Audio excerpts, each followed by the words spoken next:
Hey fellow campers, Casey here with VanTripping.com, and here I am in Mountain Bluebird.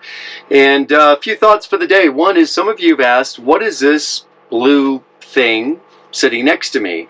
And so let me show you. This is my table.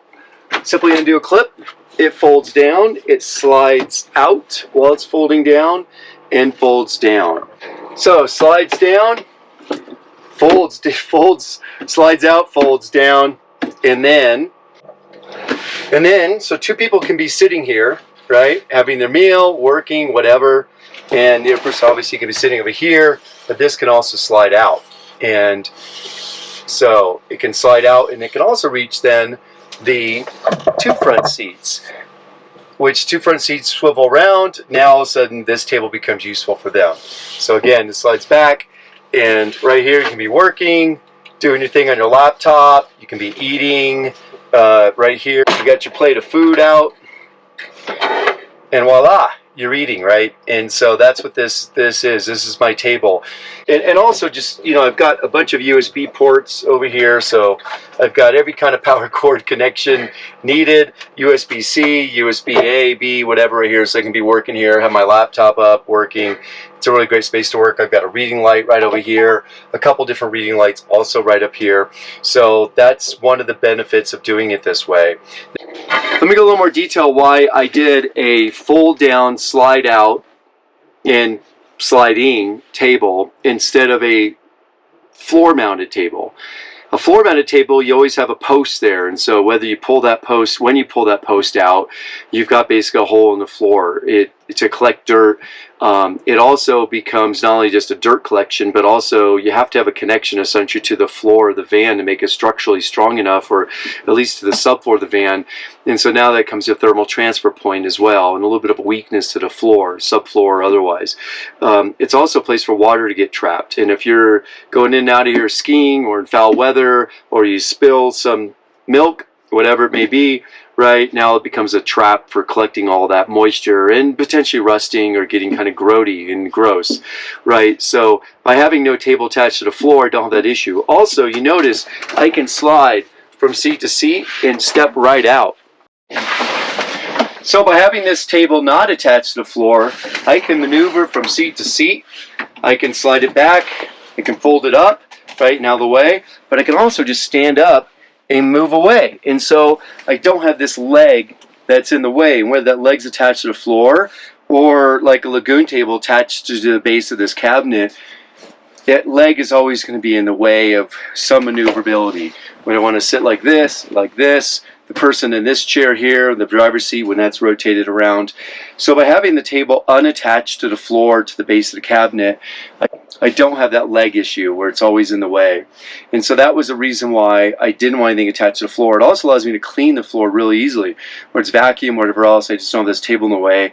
And also it doesn't get in the way of this seat, which I've showed in a previous video, swivels actually a whole 180 degrees. So right now I'm in what I call camp mode. I'm facing out the slider door. I've got this beautiful view of the forest and this meadow out front here, or out the window here. And so it's a beautiful view from this point, you know, with the chairs facing this way, this bench seat.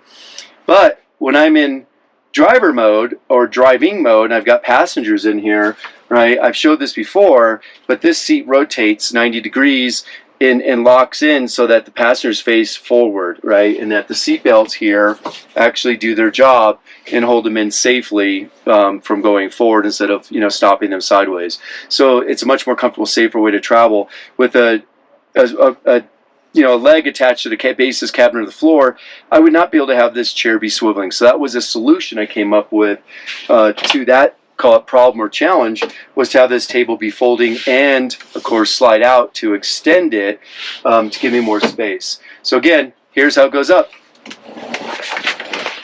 Simply just fold up,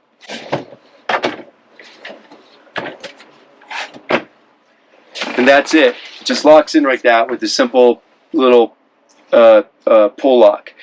And so now it is out of the way, it doesn't rattle, it's only there for when I need to use it, want to use it. Otherwise I can sit right here nice and comfortably, I can put my feet up, I can work with or without the table. Again, you know, with all these power ports here. Again, I've got, you know, reading lights right here, so you know, I can use those for reading. More reading lights right up here. All these are dimmable. I can also, from right here in the bench, reach this under cabinet light. And so I can dim that right up from right here. I can also reach it from the driver's seat. So if I need to help turn the light on for somebody in the back here, or just be able to see better. And it's also fairly easy to reach from stepping up onto the slider step here. So it gives me all that flexibility. Also from right here, I can open my drawer for plates and silver, plasticware, silverware, all that stuff. So while eating and working from right here, boom, that's all readily accessible. So it's super convenient with the fold-down table. Now, one other thing you'll notice too, and I'm going to go into this more when I go into talk about cabinetry, but also this back of the fridge cabinet or side of the fridge cabinet here is a perforated PVC plastic, and so that PVC plastic is incredibly hard. It's strong. It is really difficult to even try to destruct it, break it anyway. Even though it is perforated, it's got these quarter-inch holes throughout it. That allows ventilation to the compressors for the refrigerator and the freezer, which each have their own compressor, separate compressor. So it's ventilation to get to those, which are basically down low and behind this perforated panel, and that allows airflow through. There's also a matching one on the other side, or the back side of the refrigerator and freezer, backside of the van, the rear of the van, and so it has the ability to get airflow all the way through and across this panel. And like right now I have this window open, so it allows a little bit of an airflow, right, to get right through there to keep the refrigerator and freezer cooler, allow those compressors to run cooler and get airflow around them to extract that heat and eject it. That is how I did my table in here. And I know some of you asked, like, what is that thing? Or how come you don't have a table? There you go. Hope that was helpful. Give you some ideas as to what, you know, other ways to do a table, why I did it this way, and just how easy that can be to fold that down and slide it out. Thanks for watching. Hope you have a great day. Get out, camp, and enjoy the beautiful outdoors where I am right now. I'm about to get out there and enjoy it now.